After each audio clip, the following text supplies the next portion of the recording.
الحمد لله رب العالمين، وصلى الله وسلم وبارك على نبينا محمد على آله وأصحابه أجمعين. رب اشرح لي صدري ويسر لي أمري واحلل عقدة من لساني يفقه قولي. ود የዳዕዋ የፈታዋ ፕሮግራም ተመልካች ወንድም እህቶች السلام عليكم ورحمة الله تعالى وبركاته። ዛሬም እንደተለመደው የእናንተን ጥያቄዎች በመቀበል ምላሽ የምንሰጥበት ፕሮግራም ላይ ዳግም ተገናኝተናል። አላህ ምስጋና ይግባው። ጥያቄዎቻችሁን ግልጽ አድርጋችሁ ቴሌቪዥኖቻችሁን ዘግታችሁ ቀጥታ እንድትጠይቁ እያሳሰብኩኝ፣ ቴሌቪዥን ከፍታችሁ የምትጠይቁ ከሆነ ድምፁ ስለማያስተጋባ እናንተ በከረጅም ጊዜ በኋላ ነው የምትሰሙት፣ እኛ ዘንድ ግን ተደጋጋሚ ይሆናል። ስለዚህ ጥያቄዎቻችሁን ስትጠይቁ ቴሌቪዥን ዘግታችሁ እንድትጠይቁ ነው የምናሳስበው። አሁን ጀምሮ ጥያቄዎቻችሁን ኢንሻአላህ መመለስ እንጀምራለን። አሁን ቀድሞ የደረሱኝ ሁለት ጥያቄዎች አሉ፣ ከነሱ እነሳለሁ። አንድ እህታችን የምትኖረው ዩሮፕ ሀገር ነው። ከስራ ቦታ ከቤት ወደ ስራ ቦታ የምትሄድበት ሰዓት ላይ ሶላት የሚደርስበት ወቅት ነው። እዛን ሰዓት ቁማ ሶላት የምትሰግድ ከሆነ ሊያልፋት ነው። ከሄደች ደግሞ የምትደርስበት ቦታ ድረስ ሶላቱ ያልፋልና አስቀድሜ ብሰግድ ይቻላል የሚል ጥያቄ ጠይቃለች። አስቀድሜ የምትለው ከአዛን መቅደም ከሆነ የሶላት ሰዓት ከደረሰ የግድ አዛን መስማት ግዴታ ስለማይሆን መስገድ ትችላለች። ሰዓቱ ሳይገባ ከሆነ ግን ሶላት ከሰዓቱ በፊትም ሆነ ከሰዓቱ በኋላ መሰገድ የለበትም። በተለይ ከሰዓት በፊት መስገድ ደግሞ ዋጅብ ሳይሆን በፊት መስገድ ማለት ነው። ከሶላት በኋላ መስገድም ካለፈ በኋላ መስገድም ቀዷ ቢሆንም ወንጀል የሚያጽፍ ቢሆንም መስገዱ ውዝፍ መክፈል ስለሆነ ችግር የለውም። ሰዓቱ ከመግባት በፊት ግን አይቻልም። ኢነ الصلاة كانت على المؤمنين كتابا موقوتا። ምናልባት የመስጂድ አዛን ሳይደረግ በፊት ሰዓቱ ከገባ አወል ወቅት ላይ ሰግዳ ብትሄድ መልካም ይሆናል። አለዛ መንገድም ላይ የምትሰግድበትን ሁኔታ መፍጠር እንጂ ሶላት ማሳለፍ አይፈቀድም ማለት ነው። ሌላው አሁንም ቤተሰቦች ናቸው የጠየቁት፣ ባልና ሚስት ልጅ ማግኘት አልታደሉም፣ አብረው ቆይተዋል። ሐኪምም ቢመረመሩ በተለያየ አቅጣጫ ቢሞክሩ ከወንዱ መውለድ እንደማይቻል ስለተነገራት ከወንድሟ ላይ በሕክምና መንገድ ከወንድሙ ላይ ከባሏ ወንድም ላይ ማለት ነው የዘር ፍሬ ተወስዶ እሷ እንድትጸንስ ማድረግ ይቻላል ወይ ነው? ይሄ አይቻልም ነው የምንለው። ምክንያቱም የትዳር ጓዷ አይደለም ይሄ ሰው። የትዳር ሸሪክ ያልሆነ ሰው መንይ በሷ ማህፀን ውስጥ መግባት حرام የሆነን የዘር ፈሳሽ በማህፀኗ ውስጥ መዝራት ነው የሚሆነው። ስለዚህ ይሄ የማይፈቀድ ነገር ነው ማለት ነው። እስካሁን የደረሱኝ ጥያቄዎች እነዚህ ናቸው። ሌሎች ጥያቄዎቻችሁ እስከሚመጡ ድረስ አንዳንድ ምክሮችን እያስተላለፍኩኝ እቆያለሁኝ።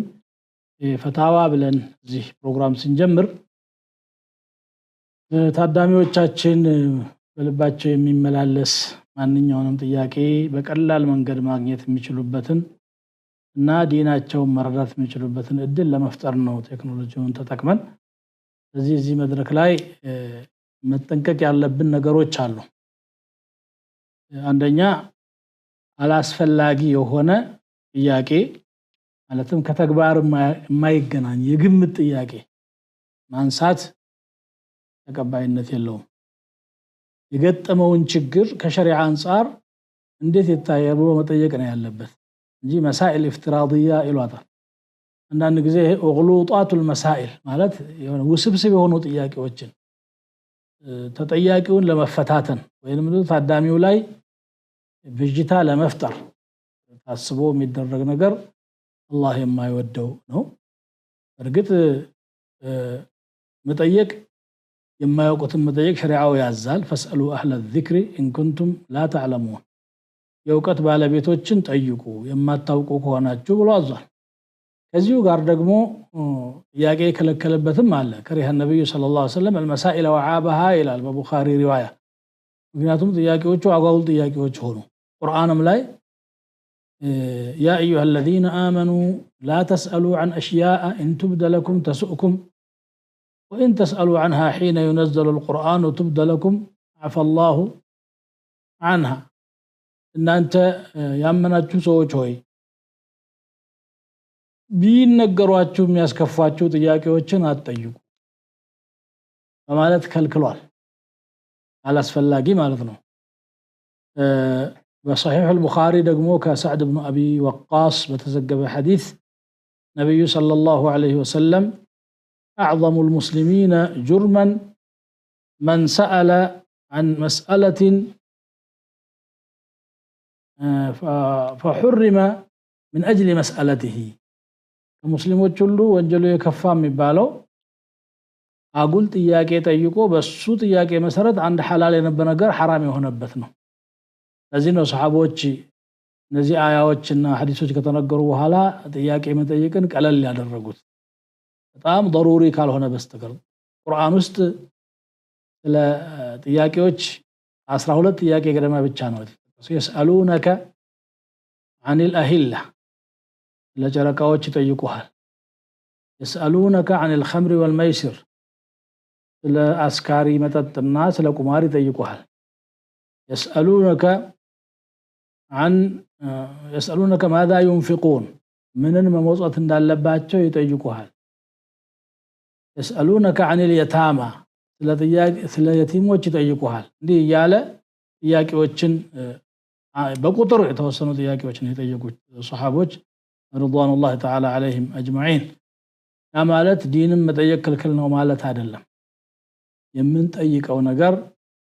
ለኛ አስፈላጊ የሆነ ግዳጅ የሆነ አዋቂዎች መጠየቅ ያለብንን ነገር ለይተን ነው መጠየቅ ያለብን ለማለት ነው። በሌላ በኩል ተጠያቂውም ደግሞ ሊጠነቀቅ የሚገባው ነገር አለ። ራሳችንንና እንደኛው ተጠያቂ የሆኑ ወንድሞችና መሻይኾችን ማስታወስ የሚገባን ማለት ነው። የሸሪዓ ዕውቀት በሙሉ አጠቃለን ይዘናል ማለት አይደለም። ምናውቃት የተወሰነች ናት። ስለዚህ ካወቅኑ በላይ ለሚከብደን ጥያቄ ካለ ወይ ከኛ የተሻለ ዓሊም መጠየቅ ወይንም ደግሞ ጊዜ ሰጥቶ ማጥናት እንጂ በመላምት መመለስ አይቻልም። ምክንያቱም ይሄ አላህ ሸሪዓ ነው። ይሄ አላህ ይወደዋል፣ ይሄ አላህ አይወደውም፣ ይሄን ይጠላዋል፣ ይሄን ፈቅዷል፣ ይሄን ከልክሏል ነው እያልን ያለ ነው። ይሄንን በቁርአን በሱና እርግጠኛ እስካልሆነ ድረስ በድፍረት መናገር የአላህን እንትን ሸሪዓ መዳፈር ነው የሚሆነው። ዕውቀት ሲባል ሶስት ነገር ነው ይላሉ بعض الصالحين ምናሉ كتاب ناطق وسنة صادقة ولا أدري. مرحبا. السلام عليكم ورحمة الله. وعليكم السلام ورحمة الله. شيخ እንዴት ናችሁ? ደግ ናቸው አልহামዱሊላህ። አንድ ጥያቄ ነበረኝ። እሺ። አሁን ላይ ባለው የግሩፕ የዑምራ ጉዞዎች አሉና ሴት ልጅ محرم አንድ ላይ ግሩፕ ጉዞ አለ በሚል መላክ ይቻላል ብቻዋን? እሺ። ያ ጥያቄ ያለው مرحبا ያው ነው። እሺ። እንልሳለን ኢንሻአላህ። بارك الله فيكم። ጥያቄውን መልሳለን። ጀምሬ የነበረውን ነገር ላጠናቅ ብዬ ነው። ዒልም ማለት ሶስት ነው። ወይ ቁርአን የተናገረው ወለል ያለ ነገር ወይንም ደግሞ ትክክለኛ ሱና እውነተኛ ሱና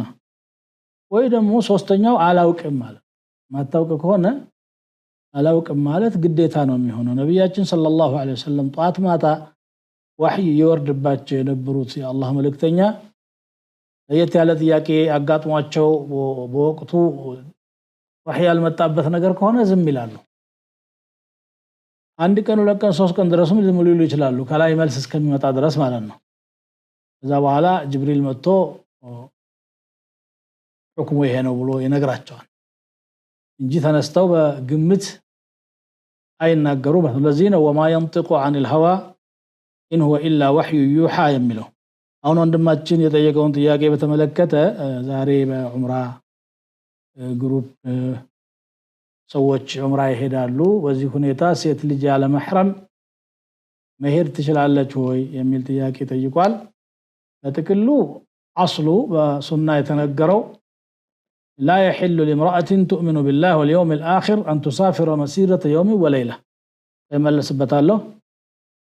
السلام عليكم السلام عليكم مرحبا السلام عليكم وعليكم السلام ورحمة الله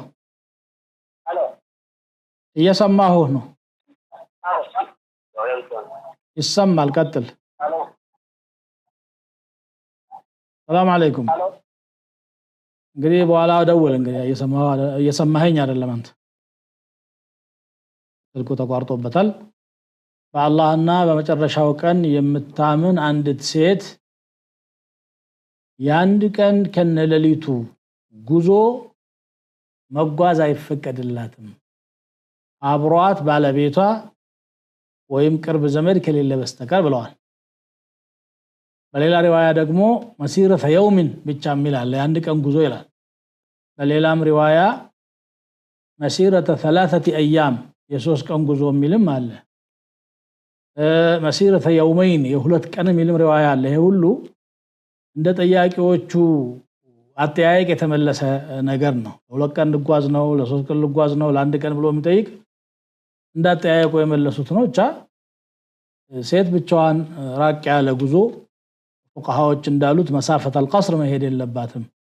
ለተለያየ ፈተና የመጋለጥ አጋጣሚው ስላለ ነው ጉልበተኛ ንብረቷን ሊነጥቅ ይችላል አካሏ ላይ ጉዳት ሊያደርስ ይችላል ክብሯን ሊዳፈር ይችላል ስለዚህ ከጎኗ ቤተሰብ የሆነ እሷን ማግባት የማይፈቀድለት ሰው መኖር አለበት ወይንም ደግሞ በአንድ ፊቱ በሸሪዓ ፈቃድ ያገባት ባለቤት ነው ነብዩ ሰለላሁ ዐለይሂ ወሰለም ያሉት ይሄ አስል ነው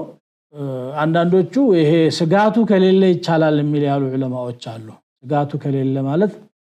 መንገድ ላይ በህይወቷ በንብረቷ ወይንም ደግሞ በክብሯ ላይ የሚደርስ አደጋ የለም አምነ الطريق ካለ ይቻላል ብለው ተናግረዋል በተለይም ደግሞ ቁጥራቸው በርከት ያሉ ሴቶች አብረዋት ካሉ ይቻላል ብለዋል ይሄ አሁን የሻፊዒ መዝሐብ ላይ የተሰመረበት ነገር ነው ለዚህም እንደ ዋቢ የጠቀሱት ከኢራቅ እስከ መካ ድረስ አንዲት ሴት ግመል ላይ ተቀምጣ ብቻዋን ብትሄድ ምንም የማያስፈራት አላህን እንጂ ማትፈራበት ወይንም ደግሞ ፍየሎች ኑሮዋት ተኩላ እንዳይበላብኝ ካላለች በስተቀር ሌላ ስጋት የሌለበት ጊዜ ይመጣል ብለዋል ይሄ صحيح ነው ጊዜው በዛን ጊዜ እንግዲህ የኛ ያክል ርቀት ስጋት ከሌለባት መሄድ የምትችልበት ነው ይቻላል ማለትን ያመለክታል ብሎ ይሄን እንደዋቢ ጠቅሰዋል ይሄ በርግጥ ወደፊት ሰላም የሚረጋጋበት ጊዜ ይመጣል ማለታቸው ነው ሆኗል በኺላፋው ዘመን በተለይ በነ ዑመር ኢብኑ አብዱል አዚዝ ዘመን ከዛ በፊት ባሉትም ጊዜዎች አማኑ ሙሉ ለሙሉ የተረጋጋ የሆነበት ወቅት ነበር ያ ማለት ግን የሁክሙን ሸርዑን ሁክም ይቀይረዋል ማለት አይደለም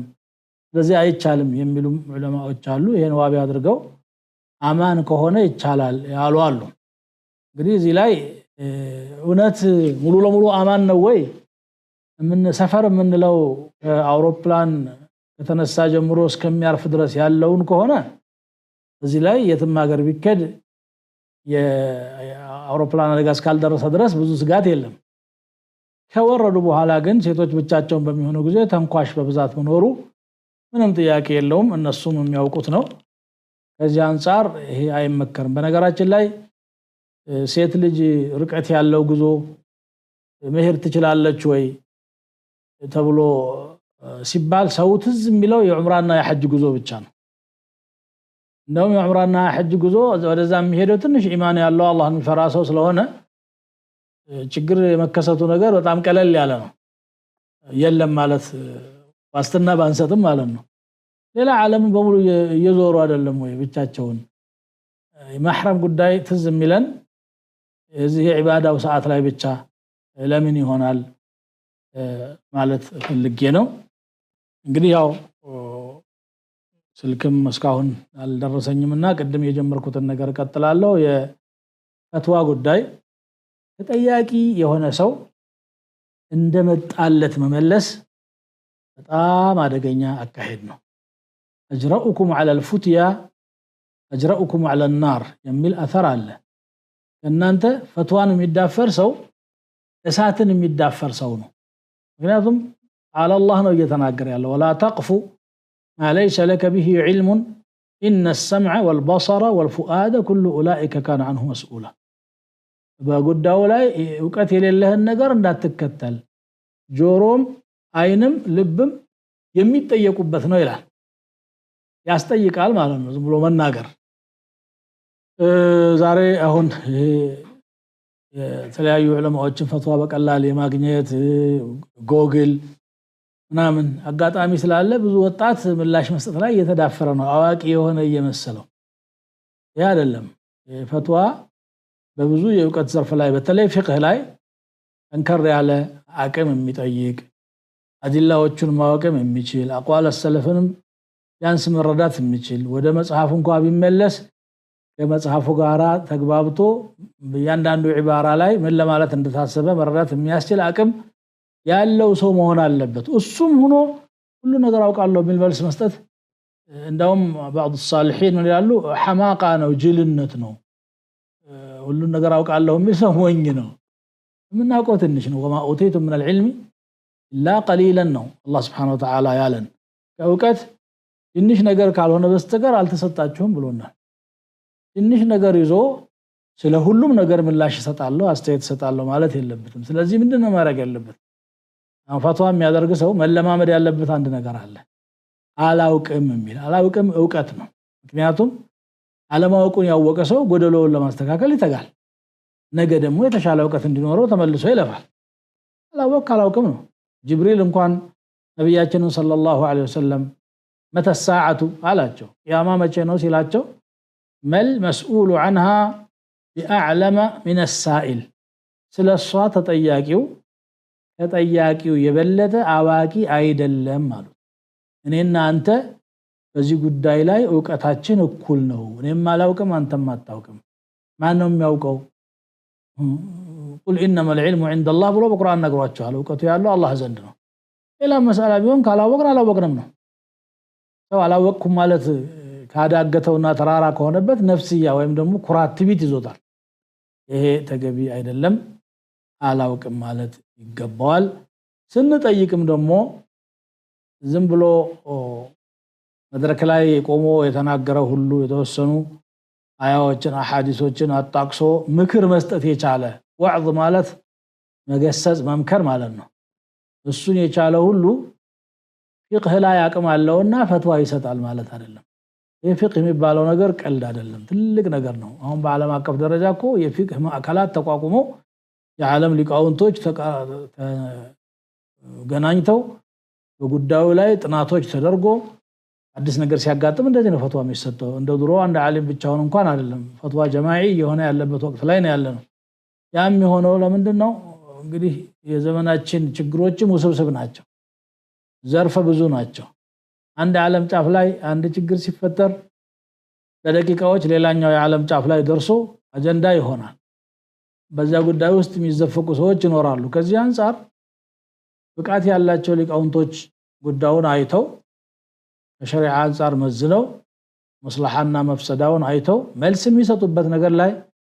አንድ ሰው ግድ ብድግ ብሎ የመስኩ ባለሙያም ያልሆነ በዛ ጉዳይ ላይም ደግሞ በጥልቀት ያልተማረ ያልተመራመረ ሰው ችግር የለውም ይቻላል ችግር የለውም አይቻልም ይሄ ነገር አይፈቀድም ተሕሊል እና ተሕሪም ነው الله سبحانه وتعالى أم لهم شركاء شرعوا لهم من الدين ما لم يأذن به الله ويسل الناس شريكوች አሏቸው ከሃይማኖት አላህ በርሱ ያልፈቀደውን ነገር የደነገጉላቸው ይላል ስለዚህ ማን ነው ሁክም መናገር ያለበት አላህ ነው አላህ የተናገረው ሁክም ላይ ዑለማዎች ደግሞ በተረዱት መልኩ ይተነትናሉ ይሞን ሲገባው ማንኛውንም ነገር ሰሉኒ ማበዳለኩም የታያችሁን ሁሉ ጠይቁኝ ማለት የሚችል ሰው የለም የአላህ መልእክተኛ አንድ ቀን ነው እንደዛ ያሉት የዛን ጊዜ ደግሞ ሰዎችም አደባአተው ብዙ ነገር ጠየቋቸው የሚሆነም የማይሆንም አንዱ ብድግ ብሎ ማን አቢ አላቸው በቡኻሪ ያለ ሐዲስ ማን ነው አባቴ ሲላቸው አቡከ ሁዛፋ አሉት ሌላኛው እንደውም ከዚያ አልፎ አይነ ናቀቲ ግመሌ የት ነው ያለች ብሎ ጠየቃቸው ይሄ አደብ ያልጠበቀ ስርዓት የሌለው ጥያቄ ስለሆነ ተቆጥተው ነበር ነብዩ ሰለላሁ ዐለይሂ ወሰለም ከዛ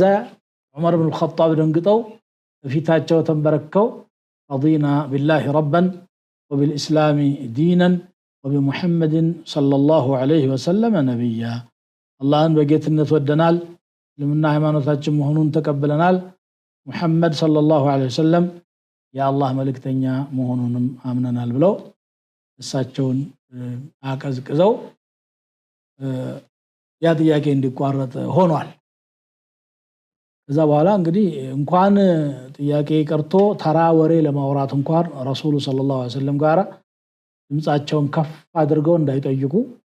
ያ አዩሃ الذين آمنوا لا ترفعوا أصواتكم فوق صوت النبي ولا تجهروا له بالقول كجهر بعضكم لبعض أن تحبط أعمالكم وأنتم لا تشعرون እናንተ ያመናችሁ ሰዎች ሆይ ድምጾቻችሁን ከነብዩ ድምጽ በላይ ከፍ አታድርጉ لا ترفعوا أصواتكم فوق صوت النبي በንግግርም ለርሱ አትጩሁ ስራዎቻችሁ ይበላሹደው ያሰጋል أن تحبط أعمالكم وأنتم لا تشعرون ለዛን ድምጻቸውን ከፍ የሚያረጉትንም ደግሞ إن الذين አይደለም ዝቅ የሚያረጉትን ሲያወድስ ደግሞ إن الذين يغضون أصواتهم عند رسول الله أولئك الذين امتحن الله قلوبهم للتقوى لهم مغفرة وأجر عظيم እነዚያ ድምጾቻቸውን የአላህ መልእክተኛ አጠገብ ዝቅ የሚያደርጉ እነዚያ አላህ ልቦቻቸውን ለተቅዋ የፈተነ ናቸው ምህረትም አላቸው ታላቅ ምንዳም ለነሱ ተዘጋጅቷል ይላል ከዚህ በፊት ምንድነው ያለው ቀደም አትበሉ ስርዓት ያዙ ያ አዩሃ الذين آمنوا يا أيها الذين آمنوا لا تقدموا بين يدي الله ورسوله واتقوا الله إن الله سميع عليم فاللهና በመልእክተኛው ፊት አትቅደሙ ቅንዝንዞች አትሁኑ ስርዓት ያዙ ነው واتقوا الله አላህንም ፍሩ አላህ ሰሚ አዋቂ ነውና ይላል ይሄ ሐሳብ አለኝ እኔ እንዲህ ይላልው አይባልም ጉዳዩ በተለየ ፈትዋ ነገር የሚያስፈልገው ብዙ ነገር ነው አንደኛ ቁርአንን በአግባቡ በሚችለው ልኩ ማወቅ አለበት ተፍሲሩ ማዓኒውን ሐዲስ ማወቅ አለበት ፍቅህ ደግሞ አቅዋል السلف መዛሂብ العلماء በትክክል ማወቅ አለበት ይሄንን አውቆ እንከር ያለ አቅም ካደረጀ በኋላ ፈታዋ ኩቱቦችንም ካየ በኋላ አሁን ሐጃ ካለ እሱ ፈትዋ ለመስጠት የሚፈልግበት ሁኔታ ካለ እንደውም ሙተቀድሞቹ ከዑለማዎች በኩል ኢፍታ የማድረግ ኢጃዛም ጭምር አላቸው ፍቃድ ተፈቅዶለት ነው አንተ ብቃት አለህና ኢፍታ ማድረግ ትችላለህ ብሎ ሲባል ነው መስጠት ያለበት እንጂ ባንኛውንም ሲጠየቅ ችግር የለውም ኦፒኒየን ወይም ደግሞ የሰው ሐሳብ አይደለም ነገሩ ዒልም ነው ኪታብና ሱና ነው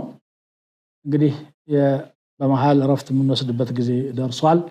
ብዙ ጥያቄዎችንም አላየሁም ለዚህ ነው ማብራሪያው ላይ የፈትዋ ምንነት ላይ ያብራራህ ያለሁት አፍታ ቆይታ በኋላ ዳግም መልሰን እንገናኛለን وجزاكم الله خيرا والسلام عليكم ورحمة الله وبركاته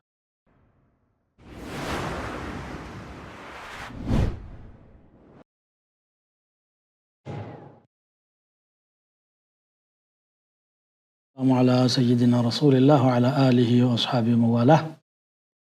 ود دعواتي بتملكاتوች የአልፈታዋ ፕሮግራም ነው ለጽሁፍ ከደረሱኝ ጥያቄዎች ለመነሳት ያህል السلام عليكم ሙስሊም ወንድሞቼ በጣም ተቸገርኩኝ ምንድነው የሚለው ተብራጣው ግራ ገባኝ ቀኑ ጨለመብኝ እንግዲህ ያላሰብኩት ነገር ሲገጥመኝ መላው ጠፋኝ ላንት ፈታዋ ሼክ አሚን ራስ ያጠፋ ሰው ተጠያቂ ተጠይቀው ሲናገሩ ነበርና በደንብ አላዳመጥኩም ስሰማ በጣም ተጨነቅኩኝ አሁንም እንቀቴ ላይ ነኝ ይላል እንግዲህ ራስ ማጥፋትን በተመለከተ ነው እየጠየቀ ያለው ራስ ማጥፋት ከተላለቅ ወንጀሎች ነው አጠቃላይ ነፍስን ማጥፋት የራስንም ሆነ የሌላን አካል ነፍስ በጣም ከባድ ወንጀል ነው ولا تقتلوا النفس التي حرم الله الا بالحق الله ارم ያደረጋትን ነፍስ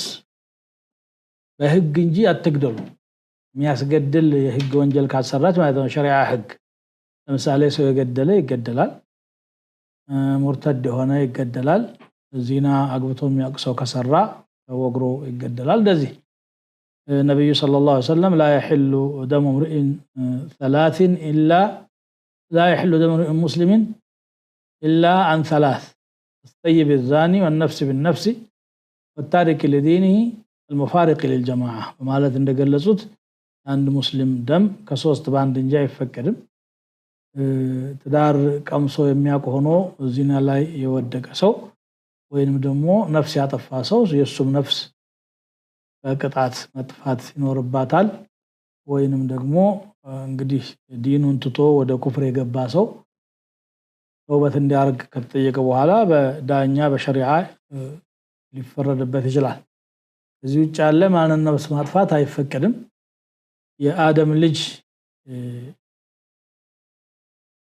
الله سبحانه وتعالى بسورة المائدة ننقرن وطلع عليهم نبأ ابن آدم بلو سيابكا قال لأقتلنك قال إنما يتقبل الله من المتقين زالا يوروا قصة وندمون سلقدل نبياتي صلى الله عليه وسلم ببخاري بمتى حديث لا تقتل نفس ظلما إلا كان على ابن آدم الأول كفل من دمها عندت نفس ببدلات تقدلم يا مجمريا يا آدم لج فدمو علي درشا بنورو انج لأنه أول من سن القتل نفس مقددين لألما مدي مجمريا سو سلوهونه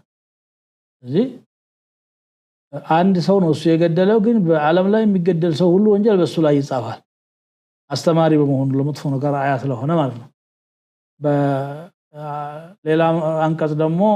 من أجل ذلك كتبنا على بني إسرائيل أنه من قتل نفسا بغير نفس أو فساد في الأرض فكأنما قتل الناس جميعا እዚህ ሲባል እስራኤል ልጆች ላይ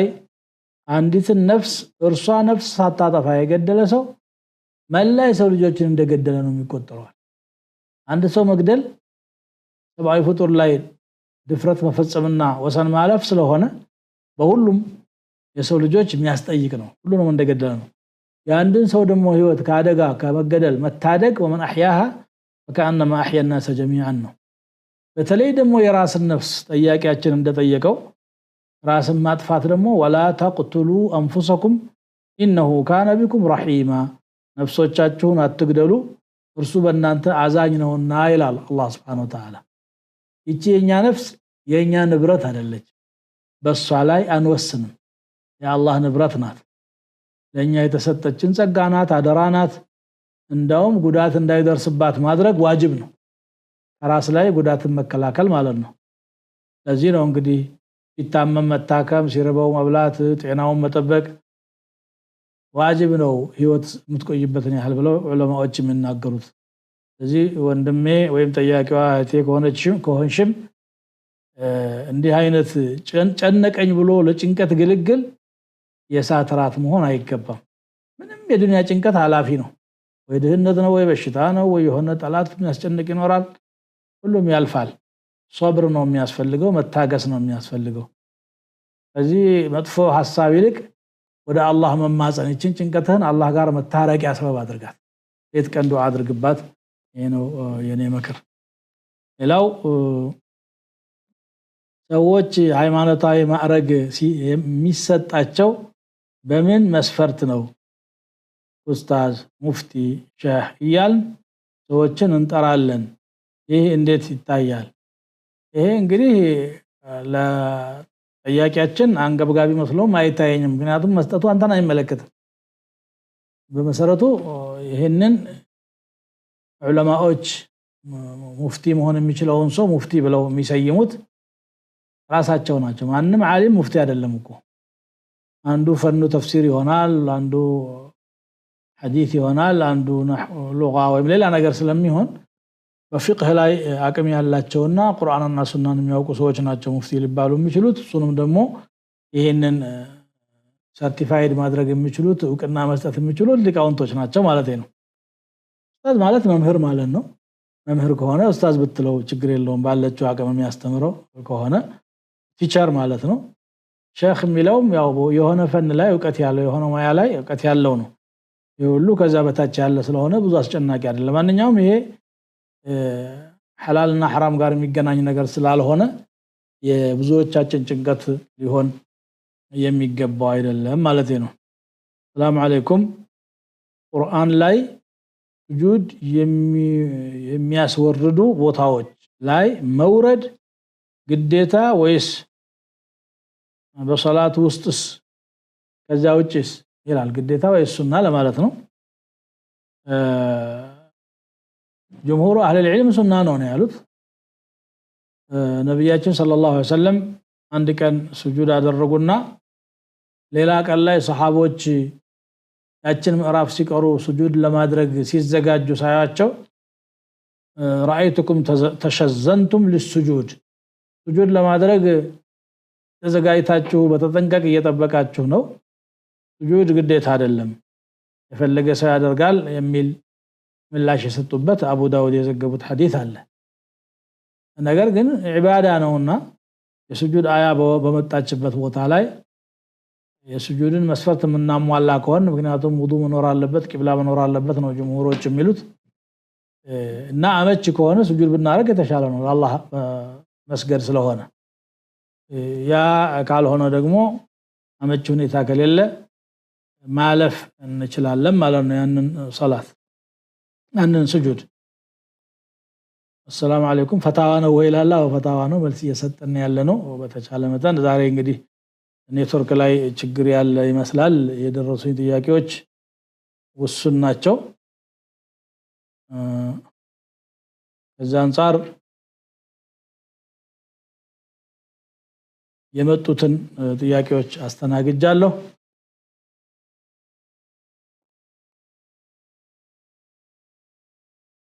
የጀመርኩትን በፈትዋ ዙሪያ የማብራራት ጉዳይ ይቀጥላለሁኝ ዛሬ አልহামዱሊላህ ሀገራችን ላይ ፈትዋ ራሱን የቻለ አካል ተቋቁሞለት ሪሰርች የሚያደርጉ ጥናት የሚያደርጉ ወጣት ዑለማዎችም ታዳጊዎች ከስር ተዘጋጅተው በحث እየተደረገ ፈትዋ እየተሰጠ ነው ያለው ምናልባትም ቅርብ ጊዜ አናውንስ ሊደረግ ይችላል በየቀኑ የምትጠይቋቸው ነገሮችም ካላችሁ ቀጥታዛው መጠየቅ እንድትችሉ ከበድ የሚል ነገር ካለ ደግሞ ጥናት ተደርጎ የሚመለስበት ዳራል ኢፍታ ወይም ደግሞ የፈትዋ ማዕከል አለ የሚባሉት ዑለማዎች የተሰባሰቡበት ሌሎችም ዑለማዎች ያው ተቀላቅለው ምላሽ ለመስጠት እድሉ የተሰጠበት ወቅት ላይ ነው ያለነው ይሄን አላህን ያመሰገን በየመንደሩ የምንጠይቃቸውና የምናገኛቸው ምላሾች ብቃት ከሌለው አካል ከሆነ ተጠያቂነትም ስለማያድኑን ጥንቃቄ ማድረግ ይገባል እላለሁ በዚህ አጋጣሚ ሐጅን በተመለከተ ዘንድሮ የወጣ ሐጅና ዑምራ ዘርፍ በኢትዮጵያ እስልምና ጉዳዮች የወጣ መግለጫ አለ ሰሞኑን ዘንድሮ ሐጅ መሄድ የምትፈልጉ ካላችሁ የሳዑዲ ሐጅ ሚኒስቴር እስከ ሻዕባን 15 ገደማ ዛሬ 2 ወር እንኳን ማይቆይ ማለት ነው በዚህ ጊዜ ውስጥ መጠናቀቅ አለበት የሚል መመሪያ አስተላልፈዋል ለዚህ ነው ቀደም ብሎ ስለ ሐጅ ማስታወቂያ የተደረገው ሐጅ ማድረግ የምትፈልጉ ወንድሞች እህቶች የተለመደው በእኛ ሀገር ሐጅ ሊደረግ ጫፍ ሲደርስ ሰው ይራወጣል ለዚህም ነው አንዳንድ መጎሳቆልና አጉል መንገላታት የሚፈጠረው ሌሎች ምክንያቶችን ቢኖሩት ማለት ነው በተሻለ ሁኔታ አገልግሎት ለማግኘትና እድሉ እንዳያልፈንም ለመጠቀም ከወዲሁ ቀደም ብላችሁ እንድትመዘገቡ አሳስበዋል የዛሬ ጁምዓ ኹጥባም ርዕስ እንዲሆን ታስቦ ነበር ነው ያላስታወስኩትም በወቅቱና ኹጥባ ላይ አላነሳሁትም ይሄን መድረክ ተጠቅሜ የምትታደሙ ወንድሞችና እህቶች መጀመሪያ ሐጅ እንግዲህ ከአርካን الاسلام መካከል አምስተኛው ነው አምስት ነገሮች ላይ ነው ስምና የተመሰረተው ማንም ሙስሊም በህይወቱ አንድ ጊዜ አቅሙ ከፈቀደ ሐጅ ማድረግ ዋጅብ ነው ዛሬ ሐጅ ለማድረግ ብዙ ሰው አቅም ይኖረዋል ግን ችላ ያለ ዛሬ ነገ ይላል ولله على الناس حج البيت من استطاع اليه سبيلا ለሰዎች ለአላህ በሰዎች ላይ ቤቱን ሐጅ ማድረግ ግዴታ አለው ወደዛ መንገዱን ለቻለ ሰው ይላል ومن كفر فإن الله غني عن العالمين የካደ ሰው አላህ ከዓለም የተብቃቃ ነው እየቻለ አልሄድም ማለት ወደ ክህደት መሄድ ነው አላህ የጣለውን ግዴታ ክብር አለመስጠት ነው ለማለት ነው እዚህ ነው ሰይድና ዑመር እንደውም ከዓሊም ተወርቷል አቅም ያለው ሐጅ ያልሄደ ሰው فلا عليه ان يموت يهوديا او نصرانيا ይሁዲ ወይም ክርስቲያን ሆኖ ቢሞትም ምንም የለበትም ማለት መቼም ከእስልምና የረባ ድርሻ የለውም ለማለት ነው ዲ ከበድ ያለ ጥብቅ ትእዛዝ ስለሆነ ሐጅ መሄድ አለብን ከዛም በላይ ደግሞ ሐጅ መሄድን አንድ ሙስሊም ሊናፍቀው የሚገባ ነገር ነው እዛ ስንሄድ ዳግም ልደት ተወልደን ነው የምንመጣው ኢባዳው በጣም መንፈስን የሚያድስና አላህ ጋር የሚያስታርቅ ነው እንግዲህ አላህ ይወፍቀን ሐጅንም ሌላውንም ኢባዳ አላህ ያሳካልን የዛሬው ፕሮግራማችንን እዚህ ላይ እናጠናቅቃለን ቀጣይ ፕሮግራም ላይ ኢንሻአላህ እንገናኝ ይሆናል وجزاكم الله خيرا والسلام عليكم ورحمة الله تعالى وبركاته